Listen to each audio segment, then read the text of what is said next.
ಶಿಕ್ಷಣಕ್ಕೆ ಅಂತ್ಯವಿಲ್ಲ. There is no end for education ಅಂತ ಒಂದು ಮಾತಿದೆ. ಅದಕ್ಕೆ ನಮಗೆ ದೊಡ್ಡವರೆಲ್ಲ ಹೇಳ್ತಾ ಇರ್ತಾರೆ, ನೀವೆಷ್ಟೇ ಕಲಿತ್ರೂ ಇನ್ನೂ ಕಲಿಯೋದಕ್ಕೆ ಸಾಗರದಷ್ಟು ಇರುತ್ತೆ ಅಂತ. ಸೊ ಈ ಮಾತು ಅದು ಈಗಿನ ಒಂದು ಕಾಂಪಿಟೇಟಿವ್ ವರ್ಲ್ಡಲ್ಲಿ ಸಿಕ್ಕಾಪಟ್ಟೆ ನಾವೆಲ್ಲ ನೆನ್ಪು ಮಾಡ್ಕೋಬೇಕು ಅಂತ ಅನ್ಸುತ್ತೆ. ಯಾಕಂದರೆ ಒಂದೇ ಒಂದು ಸಿಂಗಲ್ ಡಿಗ್ರಿ ಇಟ್ಕೊಂಡು ನಮ್ಮ ಡ್ರೀಮ್ ಜಾಬ್ ಆಗಿರ್ಬೋದು, ಡ್ರೀಮ್ ಸ್ಯಾಲ್ರಿ ಪ್ಯಾಕೇಜನ್ನು ನಾವು ಪಡ್ಕೋತೀವಿ ಅಂತಂದರೆ ಬಹಳನೇ ಕಷ್ಟ ಆಗುತ್ತೆ. ಹಾಗಿದ್ರೆ ಏನು ಮಾಡಬೇಕು? ಆ ನಿಮ್ಮ ಪ್ರಶ್ನೆಗೆ ಇವತ್ತಿನ ಈ ನಮ್ಮ ಕಾರ್ಯಕ್ರಮ ಉತ್ತರ ನೀಡುತ್ತೆ. ಹಾಯ್ ಹಲೋ ಎಲ್ರಿಗೂ ನಮಸ್ಕಾರ. ಪಬ್ಲಿಕ್ ಟಿವಿಯ ವಿದ್ಯಾಮಂದಿರ ವಿಶೇಷ ಕಾರ್ಯಕ್ರಮಕ್ಕೆ ಸ್ವಾಗತ. ನಾನು ನವ್ಯಾ ಶೆಟ್ಟಿ. ಸೊ ವಿದ್ಯಾಮಂದಿರ ಅಂತ ಅಂದ ತಕ್ಷಣ ಇದು ನಿಮಗೆಲ್ಲ ಹೊಸದು ಖಂಡಿತ ಅಲ್ವೇ ಅಲ್ಲ. ಯಾಕಂದರೆ ವಿದ್ಯಾಮಂದಿರ ಕಳೆದ 2 ವರ್ಷಗಳಿಂದ ನಮ್ಮ ಪಬ್ಲಿಕ್ ಟಿವಿಯ ಸಹಯೋಗದಲ್ಲಿ ಪೋಸ್ಟ್ ಗ್ರಾಜ್ಯುಯೇಷನ್ ಮೆಗಾ ಎಜುಕೇಷನ್ ಎಕ್ಸ್ಪೋನ ಮಾಡ್ತಾ ಬಂದಿದೆ.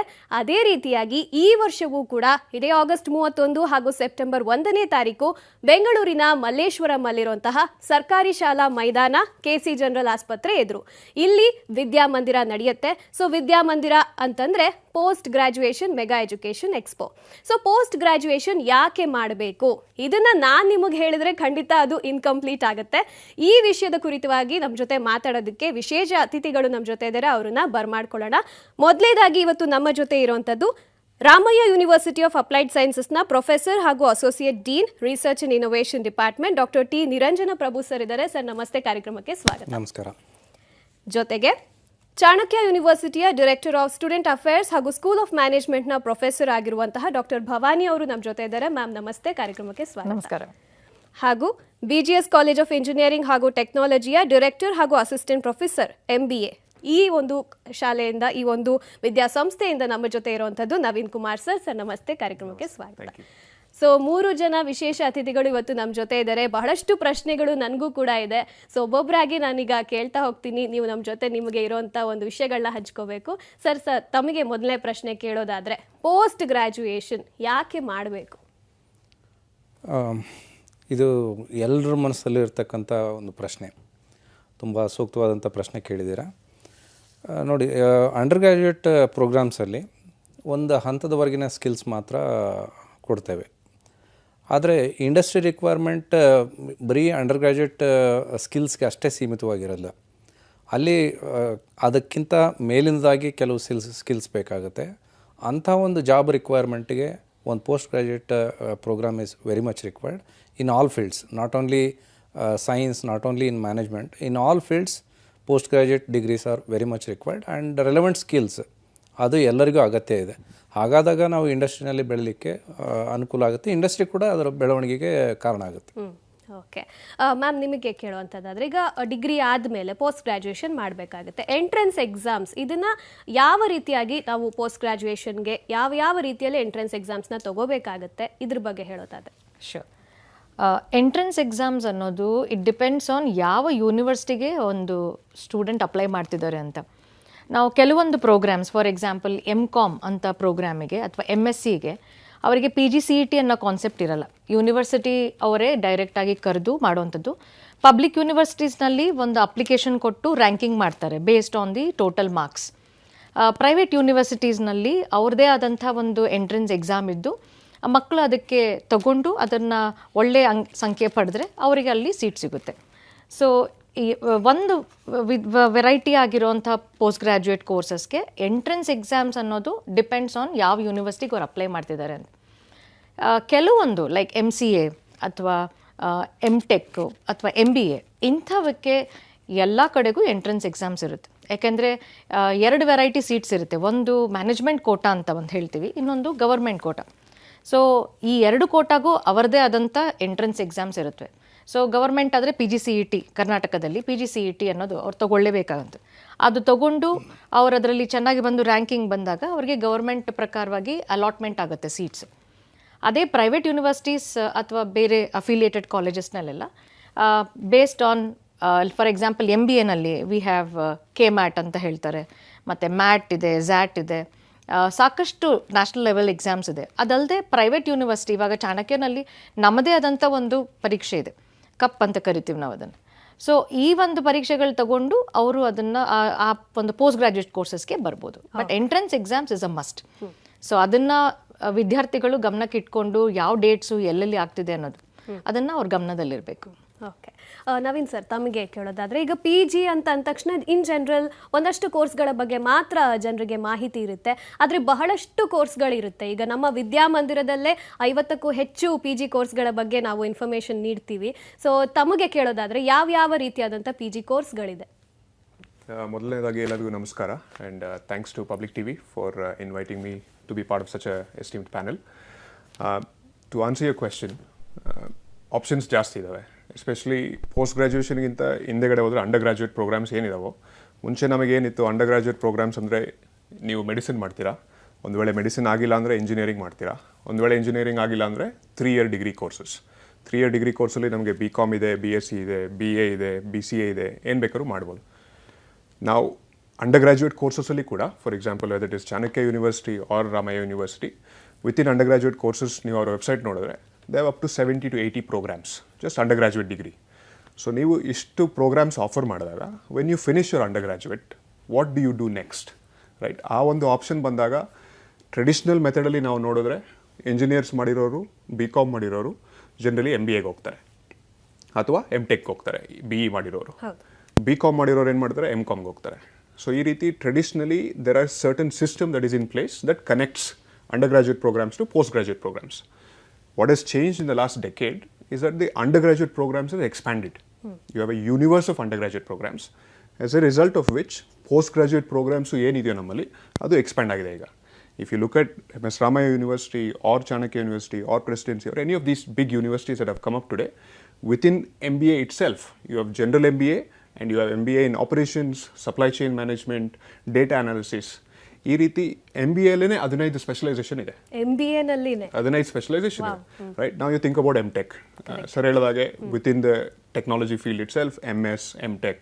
ಅದಾದಮೇಲೆ you can go for MCom. Then you can do a generic MS in many different fields, computer applications, 2 year degrees, 1 year masters, many options that are available today. But the bottom line being, ನೀವು under ಗ್ರ್ಯಾಜುಯೇಟಲ್ಲಿ ಏನು ಮಾಡ್ತೀರಾ, what you can use from there that will benefit you when you join postgraduate. Options are many, but what connects what you have studied to what you want to study? Yes, right. Just ಇದಕ್ಕೆ ಒಂದು add ಮಾಡಬೇಕು ಅಂದರೆ, ಈ industry interdisciplinary ರಿಸರ್ಚ್ಗೆ ತುಂಬ emphasis ಕೊಡುತ್ತೆ. Interdisciplinary research ನಾವು ಆ ದೃಷ್ಟಿಕೋನದಲ್ಲಿ ನೋಡಿದಾಗ, ನಾವು BSc BCom ಏನೇ ಮಾಡಿದ್ದೀವಿ ಅಂತಂದರೆ, ಫರ್ದರ್ ನಾವು ಮ್ಯಾನೇಜ್ಮೆಂಟ್ ಕಡೆ ಹೋಗ್ತೀವ ಅಥವಾ ನಮ್ಮದೇ ಒಂದು ಫೀಲ್ಡಲ್ಲಿ PG ಪರ್ಸ್ಯೂ ಮಾಡ್ತೀವ, ಮಾಡ್ಬೋದು. 2 ಆಪ್ಷನ್ ಇರುತ್ತೆ ಅಲ್ಲಿ. ನಿಮಗೆ ಇಂಟರ್ಡಿಸಿಪ್ಲಿನರಿ ಮಾಡುವಾಗ 2ಕ್ಕೂ ಬೇಕಾಗುತ್ತೆ. ಅವಾಗ UGನಲ್ಲಿ ಒಂದು certain level of skills acquire ಮಾಡಿರ್ತೀರ, PGನಲ್ಲಿ other set of skills you are going to acquire. ಆ ಒಂದು ಆಪ್ಷನ್ ನೋಡಿದಾಗ ಸ್ಟೂಡೆಂಟ್ಸ್ಗೆ ತುಂಬ ಆಪರ್ಚುನಿಟೀಸ್ ಇದೆ. ಮತ್ತು ಇತ್ತೀಚೆಗೆ MTech ಪ್ರೋಗ್ರಾಮ್ಸ್ಗಳಲ್ಲಿ artificial intelligence, data sciences, cyber security ತುಂಬ ಇಂಪಾರ್ಟೆನ್ಸ್ ಕೊಡ್ತಾ ಇದೆ. ಎಲ್ಲ ಯೂನಿವರ್ಸಿಟಿಗಳಲ್ಲಿ ಈ ಪ್ರೋಗ್ರಾಮ್ ಇದೆ. ಓಕೆ ಓಕೆ, ಭವಾನಿ ಮ್ಯಾಮ್ ನಿಮಗೆ ಕೇಳೋದಾದ್ರೆ, ಈಗ ಒಂದು ಇತ್ತೀಚಿನ ದಿನಗಳಲ್ಲಿ ಒಂದು ನೋಷನ್ ಇದೆ, ಏನಪ್ಪ ಅಂದರೆ ಡಿಗ್ರಿ ಆದಮೇಲೆ ಮಾಸ್ಟರ್ಸನ್ನು ಫಾರಿನ್ನಲ್ಲಿ ಮಾಡೋದ್ರಿಂದ ನಮ್ಮ ಕರಿಯರ್ ತುಂಬ ಉಜ್ವಲವಾಗಿರುತ್ತೆ, ಇದೊಂದು ಥಾಟ್ ಇದೆ. ಆದರೆ ಕರ್ನಾಟಕದಲ್ಲೇ ಇಷ್ಟು ಒಳ್ಳೊಳ್ಳೆ ಸಂಸ್ಥೆಗಳಿರಬೇಕಾದ್ರೆ ಯಾಕೆ ಕರ್ನಾಟಕದಲ್ಲಿ ಮಾಡೋದಕ್ಕೆ ಚೂಸ್ ಮಾಡಲ್ಲ, ಅಥವಾ ಇಲ್ಲಿಗೂ ಅಥವಾ ವಿದೇಶದಲ್ಲಿ ಹೋಗಿ ಮಾಡೋದಕ್ಕೂ ಏನು ವ್ಯತ್ಯಾಸ ಇದೆ PG ಕೋರ್ಸಸಲ್ಲಿ? Very very valid question madam. ನನ್ನ 25 ವರ್ಷದ ಸರ್ವೀಸ್ನಲ್ಲಿ ಒಂದು ಕಾಮನ್ ಪಾಯಿಂಟ್ ನಾನು ನೋಡಿರೋದಂದರೆ, ಮಕ್ಕಳು ಯಾಕೆ ವಿದೇಶಕ್ಕೆ ಹೋಗಿ ಓದ್ತಾ ಇದ್ರು ಅಂದರೆ, ಇಲ್ಲಿ ಸಾಕಷ್ಟು ನಮಗೆ ಎಕ್ಸ್ಪೋಜರ್ ಸಿಗ್ತಿರ್ಲಿಲ್ಲ ಅನ್ನೋ ಒಂದು ಭಾವನೆ. ಇನ್ನೊಂದು, ಮನೆಯಿಂದ ಹೊರಗೆ ಹೋಗಿ ಬೇರೆ ದೇಶ, ಬೇರೆ ವಾತಾವರಣ, ಆ ಒಂದು diversity of A class room, ಆ ಒಂದು ಅಡ್ವಾಂಟೇಜ್ಗೋಸ್ಕರ ಮುಂಚೆ ಮಕ್ಕಳು ಹೋಗ್ತಿರೋಂಥದ್ದು ನಿಜ. ಅದೊಂದೇ ಅಲ್ಲ, ಅಲ್ಲಿ ಹೋಗಿ ಓದಿ ಅಲ್ಲಿ ಗ್ರ್ಯಾಜುಯೇಟ್ ಆದ ನಂತರ ಅಲ್ಲಿ ಕೆಲಸ ಸಿಗೋದು ಬಹಳ ಈಸಿ ಆಗಿತ್ತು ಅವಾಗ. ಇವಾಗಿನ ಸಿನಾರಿಯೋನಲ್ಲಿ to study in India and to work in India is the best option. ಈಗ ಎಷ್ಟೋ ಜನ IT-BT ಆಗಿರ್ಬೋದು ಅಥವಾ ಮ್ಯಾನೇಜ್ಮೆಂಟ್ ಗ್ರ್ಯಾಜುಯೇಟ್ಸ್ ಆಗಿರ್ಬೋದು, ಸಾಕಷ್ಟು ಜನ ಅಲ್ಲಿಂದ ವಾಪಸ್ ಬರ್ತಿರೋ ಅಂಥದ್ದು ನಾವು ಟ್ರೆಂಡ್ ನೋಡ್ತಾ ಇದ್ದೀವಿ. And very nice to see. ಇವಾಗ ಸತ್ಯ ನಡೆಯಲ್ಲ ಅಂತವರು ಇವಾಗಿನ ಸಿನಾರಿಯೋನಲ್ಲಿ ನಾನು ಓದ್ತಾ ಇರಬೇಕಾಗಿದ್ದಿದ್ರೆ ನಾ ಖಂಡಿತ ಭಾರತ ಬಿಟ್ಟು ಈಚೆ ಹೋಗ್ತಿರ್ಲಿಲ್ಲ ಅನ್ನೋ ಒಂದು ಸ್ಟೇಟ್ಮೆಂಟ್ ಮಾಡಿ, and that's a very positive note. Right. So ಈಗಿನ ಸಿನಾರಿಯೋನಲ್ಲಿ ಪ್ರತಿ university, whether it is public, private, autonomous institutions ಯಾವುದೇ ಆಗಿರ್ಬೋದು, ಇವಾಗ they are developing something called as bespoke programs ಅಂತ. ಅಂದರೆ they are creating a uniqueness within each program. And ಇವಾಗಿನ ಸಿನಾರಿಯೋನಲ್ಲಿ the policy allows you to have foreign collaborations. So ಪ್ರತಿಯೊಂದು ಯೂನಿವರ್ಸಿಟಿನಲ್ಲೂ foreign collaborations has become a common thing. So ಇವು ಮಕ್ಕಳು ಅಲ್ಲಿಗೆ ಹೋಗಬೇಕು ಅಂತ ಇಲ್ಲವೇ ಇಲ್ಲ. ಆ್ಯಕ್ಚುಲಾಗಿ ಕರ್ನಾಟಕದಲ್ಲೇ ಓದಿ ಫಾರಿನ್ ಯೂನಿವರ್ಸಿಟಿ ಪ್ರೊಫೆಸರ್ಸು ಕೆಲವೊಂದು ಸ್ಪೆಷಲೈಸ್ಡ್ ಏರಿಯಾಸ್ಗೆ ಬಂದು ಹೇಳ್ಕೊಡೋವಂಥದ್ದಿದೆ. ಸ್ಟೂಡೆಂಟ್ ಎಕ್ಸ್ಚೇಂಜ್ ಪ್ರೋಗ್ರಾಮ್ಸ್ ಹಲವಾರು ಯೂನಿವರ್ಸಿಟಿಗಳಿವೆ. ಅಂದರೆ ಒಂದು ಸೆಮೆಸ್ಟರ್ ಮಕ್ಕಳು ಬೇಕಾದ್ರೆ ಅಲ್ಲಿ ಹೋಗಿ ಪಾಠ ಕಲಿತು ಬರುವಂಥದ್ದು ಇನ್ನೊಂದು ಆಪ್ಷನ್ ಇದೆ. ಮೂರನೇ ಆಪ್ಷನ್ ಏನಂದರೆ ಈ ಡ್ಯುವೆಲ್ ಡಿಗ್ರಿ ಪ್ರೋಗ್ರಾಮ್ಸ್ ಅಂತ. ಅಂದರೆ ನಮ್ಮಲ್ಲಿ ಒಂದಷ್ಟು ಸೆಮೆಸ್ಟರ್ಸ್ ಮಾಡಿ ಅಲ್ಲಿ ಹೋಗಿ ಫೈನಲ್ ಸೆಮೆಸ್ಟರ್ಸ್ ಮುಗಿಯುವಂಥದ್ದು ಅದೊಂದು ಒಂದು ಪಾಸಿಬಿಲಿಟಿ ಇದೆ. ಇಷ್ಟು ಪಾಸಿಬಿಲಿಟಿ ಇರಬೇಕಾದ್ರೆ it is ideal to study in India, especially Karnataka. Karnataka is known for education hub actually. So ಇಲ್ಲಿ ಇರೋಂಥ ವಾತಾವರಣ, industry linkages, you will not see it in any other state. ಇದೊಂದು. ಇನ್ನೊಂದು ವಿಚಾರವಾಗಿ ಹೇಳಬೇಕಂದ್ರೆ ನಮ್ಮ ಮಕ್ಕಳಿಗಾಗಲಿ ಪೇರೆಂಟ್ಸ್ಗಾಗಲಿ they don't understand foreign university ಅಂದ ತಕ್ಷಣ ಯಾವುದೇ ಒಂದು ಯೂನಿವರ್ಸಿಟಿಗೆ ಹೋಗಿ ಸೇರ್ಕೊಳ್ಳೋವಂಥದ್ದಲ್ಲ. ಅದರಲ್ಲೇ ಟಾಪ್ 100 ಆಗಿದ್ದರೆ university, it is worth investing that money. ಇಲ್ಲ ಅಂದರೆ it's as good as studying in any other college. So ಈ ಒಂದು ಮಕ್ಕಳಿಗೆ ಇದ್ರ ಬಗ್ಗೆ ಗಮನ ಇದ್ದು ಮಾಡೋವಾಗ most of the good students will go back to Indian education today. ಯಾಕೆಂದ್ರೆ foreign university is a passé. ಈಗ ಅವ್ರುಗಳೇ ನಮ್ಮನ್ನು ಹುಡ್ಕೊಂಡ್ ಬರ್ತಾ ಇದ್ದಾರೆ. Right, you have Harvard Business School coming in here, Oxford wants to collaborate. So ನಾವು these foreign universities they want to come to India. So ನಾವು ಇಲ್ಲಿಂದ ಅಲ್ಲಿಗೆ ಹೋಗುವಂಥದ್ದು it is just a fashion ಅಷ್ಟೇ ಬಿಟ್ರೆ ಇಟ್ಸ್ ಅ ಫ್ಯಾಡ್ ನನ್ನ ಪ್ರಕಾರ. Sir, you had something to add? I completely agree with. ಒಂದು, I think if you go back like Satya Nadella ಆಗಿರ್ಬೋದು, ಸುಂದರ್ ಪಿಚಾಯ್ ಆಗಿರ್ಬೋದು, if you go back 30 years ago, ma'am raised a very valid point. And that point being, ಆಚೆಗಡೆ ಹೋಗ್ತಾ ಇದ್ರೆ ಒಂದು ಒಳ್ಳೆ ಯೂನಿವರ್ಸಿಟಿಗೆ ಹೋಗಬೇಕು ಅಂತ ಆಸೆ ಇದೆ. ಆಗ 30 years 20 years ಹಿಂದೆಗಡೆ ನಮಗೆ ಆಪರ್ಚುನಿಟೀಸ್ ಕೂಡ ಅಷ್ಟು ಕಮ್ಮಿ ಇತ್ತು. ಅಂದರೆ ಎಲ್ಲರೂ ಹೋಗ್ತಿರ್ಲಿಲ್ಲ. Very select set of students, probably highly meritorious, used to go. Reason being, they could do very well in these foreign exams, whether it is GRE, TOEFL, IELTS, they could do very well. ಆ score ತುಂಬ important ಆಗುತ್ತೆ ಯಾವ ಯೂನಿವರ್ಸಿಟಿಗೆ ನೀವು attend ಆಗ್ತೀರಾ ಅಂತ. As a result of which select set of students use to apply for foreign degrees or use to go for foreign education. In my perspective, there are two reasons for why anybody wants to go for a foreign university. One, we think that the quality of education there is better, okay, which is true. Harvard ಆಗಿರ್ಬೋದು, Oxford ಆಗಿರ್ಬೋದು, they have existed for more than 300-400 years. As a result of which they are of high quality. ಅಲ್ಲಿ faculty ಪಾಠ ಮಾಡೋರು Nobel prize win ಆಗಿರ್ತಾರೆ. An opportunity to be taught by a Nobel Prize winner is an incredible opportunity that no one wants to miss. But if you go outside top 100 universities, like ma'am said, it's as good as studying in some university in Karnataka. Okay. ಇನ್ನೊಂದೇನಾಗಿದೆ, trend is changing, like ma'am said. The trend changing in the sense, ಅಲ್ಲಿ ನಾವು ಯಾರು faculty ಇದ್ದಾರೋ ಅವ್ರ ಹತ್ರ ಓದಬೇಕು ಅಂತ ನಾವು ಹೋಗ್ತಾ ಇದ್ರಿ. ಈಗೇನಾಗಿದೆ, for example myself and a bunch of us who have done our PhDs abroad, ನಾವು ವಾಪಸ್ ಬಂದಿದ್ದೀರಿ. ಈಗ we are teaching our students having acquired the knowledge abroad. You go to IIMB, for example, in Chanakya also, I know some people are there. Indian School of Business ಆಗಿರ್ಬೋದು, Ashoka University ಆಗಿರ್ಬೋದು. You look at the faculty there, they've all done their PhDs abroad. Yeah. So, instead of us going there is now an opportunity for you to get the same quality of education sitting in your own country, in your own state, in your own city. Yes, sir. Well said. And so ನಾವು ಯೂನಿವರ್ಸಿಟಿಗಳ ಬಗ್ಗೆ ಮಾತಾಡ್ತಾ ಇದ್ವಿ. ವಿದ್ಯಾಮಂದಿರದಲ್ಲಿ, ನಮ್ಮ public ಟಿವಿಯ ವಿದ್ಯಾಮಂದಿರದಲ್ಲಿ 42ಕ್ಕೂ ಹೆಚ್ಚು ಅದ್ಭುತವಾದಂತಹ ವಿದ್ಯಾಸಂಸ್ಥೆಗಳು, ಯೂನಿವರ್ಸಿಟಿಗಳು, open ಯೂನಿವರ್ಸಿಟಿಗಳು ಒಂದೇ ಕಡೆ ಬರ್ತಾ ಇದ್ದಾವೆ. ನಿಮ್ಮಗಳಿಗೆ ಅಂದರೆ ಸ್ಟೂಡೆಂಟ್ಸ್ ಆಗಿರ್ಬೋದು, ಪೇರೆಂಟ್ಸ್ ಆಗಿರ್ಬೋದು, PG ಪೋಸ್ಟ್ ಗ್ರಾಜುಯೇಷನ್ ಬಗ್ಗೆ ಇನ್ಫಾರ್ಮೇಷನ್ನ ನೀಡೋದಕ್ಕಾಗಿ. ಸೊ ಇದೇ ಆಗಸ್ಟ್ 31 ಹಾಗೂ ಸೆಪ್ಟೆಂಬರ್ 1ನೇ ತಾರೀಕು ಈ ಒಂದು ವಿದ್ಯಾಮಂದಿರ ನಡೆಯುತ್ತೆ. ತಾವೆಲ್ಲರೂ ಬನ್ನಿ ಅಂತ ಹೇಳ್ತಾ ಈಗ ನಮ್ಮ ಡಿಸ್ಕಷನ್ಗೆ ವಾಪಸ್ ಹೋಗೋದಾದ್ರೆ, ಯೂನಿವರ್ಸಿಟಿಗಳನ್ನು ಚೂಸ್ ಮಾಡುವಂಥದ್ದು ಒಂದು ದೊಡ್ಡ ಒಂದು ರೆಸ್ಪಾನ್ಸಿಬಿಲಿಟಿ ಅಂತಲೇ ಹೇಳ್ಬೋದು. ಸರ್, ನಿಮಗೆ ಕೇಳೋದಾದರೆ, ಸ್ಟೂಡೆಂಟ್ಸ್ ಆಗಿರ್ಬೋದು ಅಥವಾ ಪೇರೆಂಟ್ಸ್ ಆಗಿರ್ಬೋದು, ಯೂನಿವರ್ಸಿಟಿಗಳನ್ನ ಯಾವ ಒಂದು ಥಾಟ್ ಇಟ್ಕೊಂಡು ಸೆಲೆಕ್ಟ್ ಮಾಡಬೇಕಾಗತ್ತೆ? ಇದು ನಾನು ಇಂದಿನ ಪ್ರಶ್ನೆನ ಕಂಟಿನ್ಯೂ ಮಾಡಿಬಿಟ್ಟೆ ಆನ್ಸರ್ ಮಾಡ್ತೇನೆ. ಇಂದಿನ ಪ್ರಶ್ನೆಯಲ್ಲಿ ಫಾರಿನ್ ಯೂನಿವರ್ಸಿಟಿಗಳ ಅಟ್ರಾಕ್ಷನ್ ತುಂಬ ಇದೆ ನಮ್ಮ ಮಕ್ಕಳಿಗೆ ಮತ್ತು ಪೇರೆಂಟ್ಸಿಗೆ. ಮಕ್ಕಳಿಗಿಂತಲೂ ಪೇರೆಂಟ್ಸ್ಗೆ ಅಟ್ರಾಕ್ಷನ್ ಜಾಸ್ತಿ ಇದೆ. ನಮ್ಮ ಮಕ್ಕಳು ಫಾರಿನಲ್ಲಿ ಓದಬೇಕು ಅನ್ನೋದೊಂದು ಅದೊಂಥರ ಪ್ರೆಸ್ಟೀಜ್ ಆಗ್ಬಿಟ್ಟಿದೆ ಈಗ. ಆದರೆ ಅಲ್ಲಿಗೆ ಹೋದರೆ ಹತ್ರ 1 ಕೋಟಿ ರೂಪಾಯಿ ಖರ್ಚು ಮಾಡಬೇಕಾಗತ್ತೆ. 2 ವರ್ಷ ನೀವು MS ಪ್ರೋಗ್ರಾಮ್ ಮಾಡಬೇಕು ಅಂದರೆ. ಅದೇ ಇಂಡಿಯನ್ ಯೂನಿವರ್ಸಿಟಿನಲ್ಲಿ ಮಾಡಿದರೆ ನೀವು ಸುಮಾರು ಒಂದು 10 ಲಕ್ಷದಲ್ಲಿ ಒಂದು MTech ಪ್ರೋಗ್ರಾಮ್ ಅಥವಾ MBA ಪ್ರೋಗ್ರಾಮ್ ಮಾಡ್ಕೋಬೋದು. ಈಗೇನಾಗಿದೆ, ಭಾರತ ಸರ್ಕಾರ ಫಾರಿನ್ ಯೂನಿವರ್ಸಿಟಿಗಳಿಗೆ ನಮ್ಮ ಇಂಡಿಯಾದಲ್ಲಿ ಬಂದು ಸೆಟಪ್ ಮಾಡಲಿಕ್ಕೆ ಅವಕಾಶ ಮಾಡಿಕೊಟ್ಟಿದೆ. ಬಟ್ ಫಾರಿನ್ ಯೂನಿವರ್ಸಿಟಿಗಳು ಡೈರೆಕ್ಟ್ ಬಂದು ನೋಸ್ ಡೈವ್ ಮಾಡ್ತಾ ಇಲ್ಲ. ಅವು ಏನು ಮಾಡ್ತಾಯಿದೆ, ಬಿಕಾಸ್ ಅವ್ರಿಗೂ ಇಲ್ಲಿ ಒಂದು ಅಟ್ಮಾಸ್ಫಿಯರ್ ಅರ್ಥ ಆಗಬೇಕು. ಇಲ್ಲಿನ ಒಂದು ಪ್ರೆಸ್ಟೀಜಿಯಸ್ ಯೂನಿವರ್ಸಿಟಿಗಳ ಜೊತೆ ಕೊಲ್ಯಾಬ್ರೇಟ್ ಮಾಡಿಕೊಂಡು ಅವರ ಒಂದು ಬ್ರ್ಯಾಂಡಿಂಗಲ್ಲಿ ಇನ್ಸ್ಟಿಟ್ಯೂಷನ್ಸ್ ಓಪನ್ ಮಾಡ್ತಾ ಇದ್ದಾರೆ.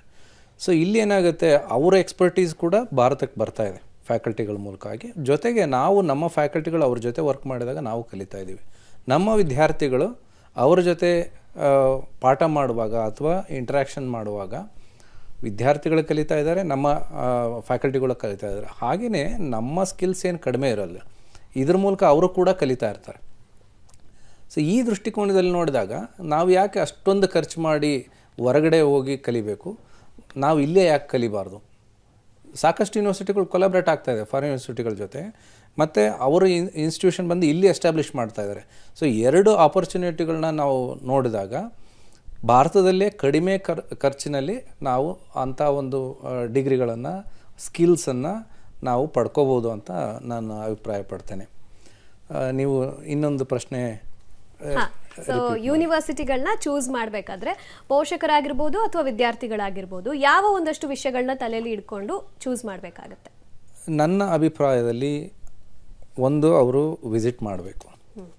ಎಲ್ಲಿಗೆ ಹೋಗಬೇಕು ಅಂತ ಇದ್ದಾರೆ ಅಲ್ಲಿಗೆ ವಿಸಿಟ್ ಮಾಡಬೇಕು. ಆಲ್ರೆಡಿ ಒಂದು ಪರ್ಸೆಪ್ಷನ್ ಅಂತ ಬಿಲ್ಡ್ ಆಗಿರುತ್ತೆ. ಯಾವುದೇ ಇನ್ಸ್ಟಿಟ್ಯೂಷನ್ ಆಗಲಿ ಹಿಂದಿನ ಒಂದು ಸಾಧನೆಗಳ ಮೇಲೆ ಒಂದು ಪರ್ಸೆಪ್ಷನ್ ಬಿಲ್ಡ್ ಆಗಿರುತ್ತೆ. ಆ ಪರ್ಸೆಪ್ಷನ್ ಜೊತೆಗೆ ಅವರು ನೇರವಾಗಿ ಬಂದು ನೋಡಬೇಕು ಫೆಸಿಲಿಟೀಸ್ ಹೇಗೆ ಕ್ರಿಯೇಟ್ ಮಾಡಿದ್ದಾರೆ, ಅವರ ಫ್ಯಾಕಲ್ಟಿ ಕ್ವಾಲಿಟಿ ಏನು, ಅವರು ಯಾವ ಲೆವೆಲ್ನ ಫ್ಯಾಕಲ್ಟಿ ರಿಕ್ರೂಟ್ ಮಾಡಿಕೊಂಡು ಕೆಲಸ ಮಾಡಿಸ್ತಾ ಇದ್ದಾರೆ, ಎಂಥವರಿಂದ ನಮಗೆ ಮಾರ್ಗದರ್ಶನ ಸಿಗುತ್ತೆ ಅದನ್ನು ನೋಡಬೇಕು. ಆಮೇಲೆ ಅವರ ಪ್ಲೇಸ್ಮೆಂಟ್ ರೆಕಾರ್ಡ್ ಏನಿದೆ, ಪ್ರೀವಿಯಸ್ ಪ್ಲೇಸ್ಮೆಂಟ್ ರೆಕಾರ್ಡ್ ಏನಿದೆ, ಅದು one of the component. Always ಭಾಳಷ್ಟು ಜನ ಅದಕ್ಕೆ ಹೆಚ್ಚು ಒತ್ತು ಕೊಡ್ತಾರೆ. ಬಟ್ ನನ್ನ ಒಪಿನಿಯನ್ನಲ್ಲಿ ಅಲ್ಲಿ ಏನು ಇನ್ಫ್ರಾಸ್ಟ್ರಕ್ಚರ್ ಕ್ರಿಯೇಟ್ ಮಾಡಿದ್ದಾರೆ, ಎರಡನೇದಾಗಿ ಫ್ಯಾಕಲ್ಟಿ ಕ್ವಾಲಿಟಿ ಏನಿದೆ, ಮತ್ತು ಇಂಡಸ್ಟ್ರಿ ಇಂಟ್ರ್ಯಾಕ್ಷನಿಗೆ ಎಷ್ಟು ಅವಕಾಶ ಮಾಡಿಕೊಡ್ತಿದ್ದಾರೆ ಅನ್ನೋದು ಕೂಡ ತುಂಬ ಇಂಪಾರ್ಟೆಂಟ್ ಆಗಬೇಕು. ಯಾವುದೇ ಪ್ರೋಗ್ರಾಮ್ ಆಗಿರ್ಬೋದು, ಅದು ನಿಮಗೆ ಆರ್ಟ್ ಆ್ಯಂಡ್ ಡಿಸೈನಲ್ಲಿ ಮಾಸ್ಟರ್ ಆಫ್ ಡಿಸೈನ್ ಕೋರ್ಸ್ಗಳಿರ್ಬೋದು, ಅಥವಾ ಇಂಟ್ರ್ಯಾಕ್ಟಿವ್ ಡಿಸೈನ್ ಅಥವಾ ವರ್ಚುಯಾಲಿಟಿ ರಿಯಾಲಿಟಿ ಪ್ರೋಗ್ರಾಮ್ಸ್ ಇರ್ಬೋದು, ಪಬ್ಲಿಕ್ ಹೆಲ್ತ್ ಪ್ರೋಗ್ರಾಮ್ಸ್ ಇರ್ಬೋದು, ಅಥವಾ ಸೈಕಾಲಜಿ ಪ್ರೋಗ್ರಾಮ್ಸ್ ಇರ್ಬೋದು, data analytics, cyber security, artificial intelligence, ಇವೆಲ್ಲ ಪ್ರೋಗ್ರಾಮ್, ಈವನ್ ಬೇಸಿಕ್ ಸೈನ್ಸ್ ಪ್ರೋಗ್ರಾಮ್ಸಲ್ಲಿ lot of scope is there for industry interaction, academia industry interaction. ಭಾಳಷ್ಟು ಯೂನಿವರ್ಸಿಟಿಗಳು ಈ ಒಂದು ದಿಕ್ಕಿನಲ್ಲಿ ಆಲ್ರೆಡಿ ಪ್ರಯತ್ನ ಮಾಡಿದ್ದಾರೆ, ಯಶಸ್ವಿ ಆಗಿದ್ದಾರೆ ಕೂಡ. ಸಾಕಷ್ಟು ಕೊಲಾಬ್ರೇಷನ್ಸ್ ಇದೆ. ಇಂಡಸ್ಟ್ರಿನಲ್ಲಿ ಜೊತೆಗೆ ವರ್ಕ್ ಮಾಡಿದಾಗ ಏನಾಗುತ್ತೆ, ವಿದ್ಯಾರ್ಥಿಗಳಿಗೆ ಹೆಚ್ಚಿನ ಅಪರ್ಚುನಿಟಿ ಆಗುತ್ತೆ. ಇಂಟರ್ನ್ಶಿಪ್ ಆಗಿರ್ಬೋದು ಅಥವಾ ಪ್ರಾಜೆಕ್ಟ್ಸ್ ಆಗಿರ್ಬೋದು. ಈಗ ಎಲ್ಲ PG ಪ್ರೋಗ್ರಾಮ್ಗಳಲ್ಲಿ ಪ್ರಾಜೆಕ್ಟ್ಸ್ಗಳಿಗೆ ಹೆಚ್ಚಿನ ಮಹತ್ವ ಕೊಡ್ತಾ ಇದ್ದೀವಿ. ಡಿಸರ್ಟೇಷನ್ ವರ್ಕ್ ಏನು ಮಾಡ್ತಿದ್ದಾರೆ, ಮಿನಿಮಮ್ ಒಂದು ಸೆಮಿಸ್ಟರ್ ಇದ್ದೇ ಇರುತ್ತೆ, ಮಿನಿಮಮ್ 2 ತಿಂಗಳು ಅವರಿಗೆ ಇಂಟರ್ನ್ಶಿಪ್ ಸಿಕ್ಕೇ ಸಿಗುತ್ತೆ. ಅಲ್ಲಿ ಇಂಡಸ್ಟ್ರಿ ಎಕ್ಸ್ಪೋಜರ್ ಚೆನ್ನಾಗಾಗುತ್ತೆ ಅನ್ನೋದು ನನ್ನ ಅಭಿಪ್ರಾಯ. Okay sir, thank you. Ma'am, ನಿಮಗೆ ನನ್ನ ಪ್ರಶ್ನೆ ಏನಪ್ಪ ಅಂದರೆ, ಈಗ ಈ ಥರ ಫಾರಿನ್ಗೆ ಹೋಗೋದು, ಮಾಸ್ಟರ್ಸ್ ಮಾಡೋದು, ಈ ಥರ ಒಂದಷ್ಟು ಜನ ಒಂದು ಕಡೆ ಆದರೆ, ಇನ್ನೊಂದಷ್ಟು ಜನರಿಗೆ ಅವರ ಒಂದು ಫ್ಯಾಮಿಲಿ ಕಮಿಟ್ಮೆಂಟ್ಸಿಂದ ಜಾಬ್ ತೊಗೊಂಡಿರ್ತಾರೆ. ಆದರೆ ಜಾಬ್ ಮಾಡ್ತಾ ಮಾಸ್ಟರ್ಸ್ ಮಾಡಬೇಕು, ಇನ್ನೂ ನಾವು ಹೆಚ್ಚಿಗೆ ಓದಬೇಕು ಅಂತ ಒಂದು ಆಸೆ ಇರುತ್ತೆ.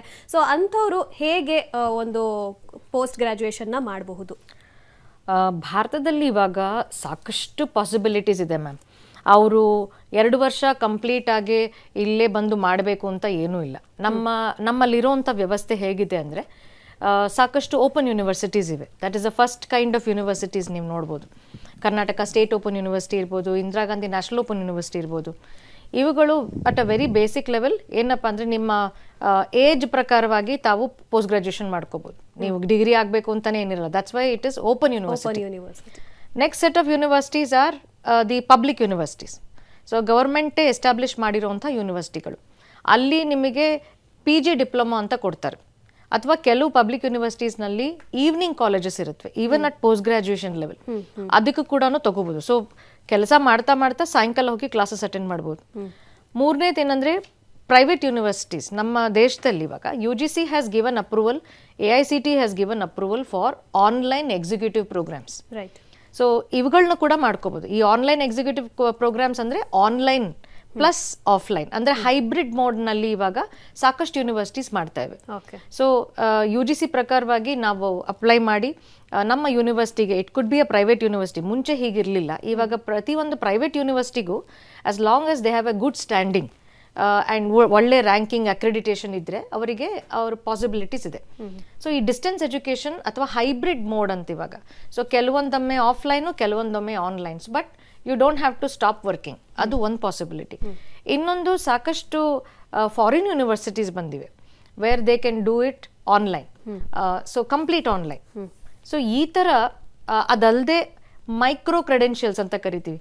ಈಗ ಸಾಕಷ್ಟು programmes happen through MOOCs, massive open online courses ಅಂತ. ಸೊ ಇಡೀ ಜಗತ್ತಿನಲ್ಲಿ ಇರೋಂಥ ಒಳ್ಳೊಳ್ಳೆ ಯೂನಿವರ್ಸಿಟಿ ಎಲ್ಲರೂ ಇಂಥ ಸಣ್ಣದಾಗಿರೋಂಥ ಸ್ಪೆಷಲೈಸೇಷನ್ ಕೋರ್ಸಸ್ನ ಇಟ್ಟಿದ್ದಾರೆ. We call them as micro credentials. ಈ ಮೈಕ್ರೋ ಕ್ರೆಡೆನ್ಷಿಯಲ್ಸ್ನ ಕೂಡ ಮಾಡ್ಕೋಬಹುದು ಅವರು. ಸೊ ನೀವು 2 ವರ್ಷದ್ದೇ ಮಾಡಬೇಕು, 1 ವರ್ಷದ್ದೇ ಮಾಡಬೇಕು ಅಂತೇನಿಲ್ಲ. ನಿಮ್ಮ ಕೆಲಸಕ್ಕೆ ತಕ್ಕಂತೆ ಅಪ್ಸ್ಕಿಲ್ ಆಗುವಂಥ ಒಂದು ಸಣ್ಣ ಪ್ರೋಗ್ರಾಮ್ 3 months 4 months ಅಂತ ಕೂಡ ಪಾಸಿಬಿಲಿಟೀಸ್ ಇವೆ. ಸೊ ಇವತ್ತು ಓದಬೇಕು ಅಂತ ಅಂದ್ಕೊಂಡಿರೋರಿಗೆ the possibilities is the whole world in front of them. ಮನಸ್ಸಿರ್ಬೇಕು, ಮಾರ್ಗ ಸಾಕಷ್ಟಿದೆ. ಓಕೆ, ನವೀನ್ ಸರ್, ತಮಗೆ ಕೇಳೋದಾದ್ರೆ, ಈಗ ವೀಕೆಂಡ್ ಎಕ್ಸಿಕ್ಯೂಟಿವ್ ಪ್ರೋಗ್ರಾಮ್ಸ್ ಅಂತೆಲ್ಲ ಕೇಳ್ಪಟ್ಟಿದ್ದೀವಿ. What exactly is that? Yeah, I mean, so let me continue what ma'am was saying, which is whether it is an hybrid program, whether it is executive programs. Generally, executive programs ಯಾರಿಗೆ ಇರುತ್ತೆ ಅಂದರೆ someone who is trying to transition from their mid career to the next level. So let's say ನೀವೀಗ IT ಕಂಪ್ನಿಯಲ್ಲಿ ಒಂದು 10 ವರ್ಷ ಕೆಲಸ ಮಾಡಿದ್ದೀರಾ, ನೀವು ಅಸೋಸಿಯೇಟ್ ಕನ್ಸಲ್ಟೆಂಟ್ ಆಗಿ, ಪ್ರೋಗ್ರಾಮ್ ಮ್ಯಾನೇಜರ್ ಆಗಿ, ಸೀನಿಯರ್ ಪ್ರೋಗ್ರಾಮ್ ಮ್ಯಾನೇಜರ್ ಆಗಿರ್ತೀರಾ. What next? ಆಗೇನಾಗುತ್ತೆ, you need some other extra qualification that's going to give us some credibility to say we want to move you up. ಆ ದೃಷ್ಟಿಯಿಂದ ನೋಡಬೇಕಾದ್ರೆ most of the programs which are offered for executives, especially what we call as executive MBA or some of these short-term courses like ma'am was suggesting, these are mostly for people who are in mid-career. If you ask me for my opinion, I would definitely not recommend some sort of evening-based education or weekend-based education for people who have just finished their undergraduate. ಅಥವಾ 1-2-3 ವರ್ಷ ಆಗಿದ್ದು, 1-2 ವರ್ಷ ಕೆಲಸ ಮಾಡಿದ್ದಾರೆ ಅಂದರೆ I would highly recommend full-time master's programs. Okay. So ಈಗ ಎಷ್ಟು ಮಾತಾಡಿದ್ರು ಕೂಡ ಆಗಲೇ ನಾವೆಲ್ಲ ಹೇಳ್ದಾಗೆ ತುಂಬ ಕಡಿಮೆ ಅಂತ ಅನಿಸುತ್ತೆ. ಸೊ ಹಾಗಾಗಿ ವಿದ್ಯಾಮಂದಿರ ಕಾರ್ಯಕ್ರಮಕ್ಕೆ ಪ್ರತಿಯೊಬ್ಬರು ಬಂದರೆ ನಿಮ್ಮ ಸಂಸ್ಥೆಗಳಿಂದ ಕಂಪ್ಲೀಟ್ ಆಗಿ ವಿಷಯಗಳನ್ನ ತಿಳ್ಕೊಬೋದಲ್ವಾ ಮ್ಯಾಮ್? ಭವಾನಿ ಮ್ಯಾಮ್ ಏನು ಹೇಳಕ್ಕೆ ಇಷ್ಟಪಡ್ತಾರೆ? ಖಂಡಿತ. ಇದು ಬರೀ ನಮ್ಮ ಸಂಸ್ಥೆ ಬಗ್ಗೆ ಅಂತಾನೆ ಅಲ್ಲ, ಆಕ್ಚುಲಿ ಪೋಸ್ಟ್ ಗ್ರಾಜುಯೇಷನ್ ಬಗ್ಗೆ ಸಾಕಷ್ಟು ಮಿತ್ಸ್ ಅಂತ ಇವೆ. ಅಂದರೆ ಅವರಿಗೆ ರಿಯಾಲಿಟಿ ಗೊತ್ತಾಗಬೇಕಾದ್ರೆ ಬಂದು ಎಲ್ಲರ ಜೊತೆಗೂ ಅವರು ಒಂದು ಐಡೆಂಟಿಫೈ ಮಾಡಿಕೊಂಡು ಯಾವ ಥರ ಪ್ರೋಗ್ರಾಮ್ಸ್ ಬೇಕು ಅಂತ.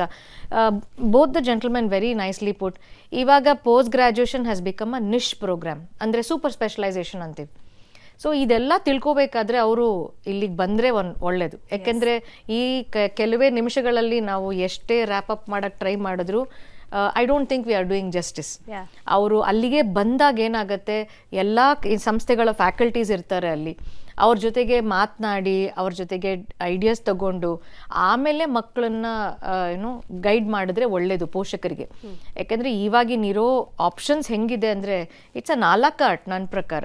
ಅಂದರೆ you can pick and choose. ಇವಾಗ ಹಳೆ ಕಾಲದ ಥರ ಇಲ್ಲ.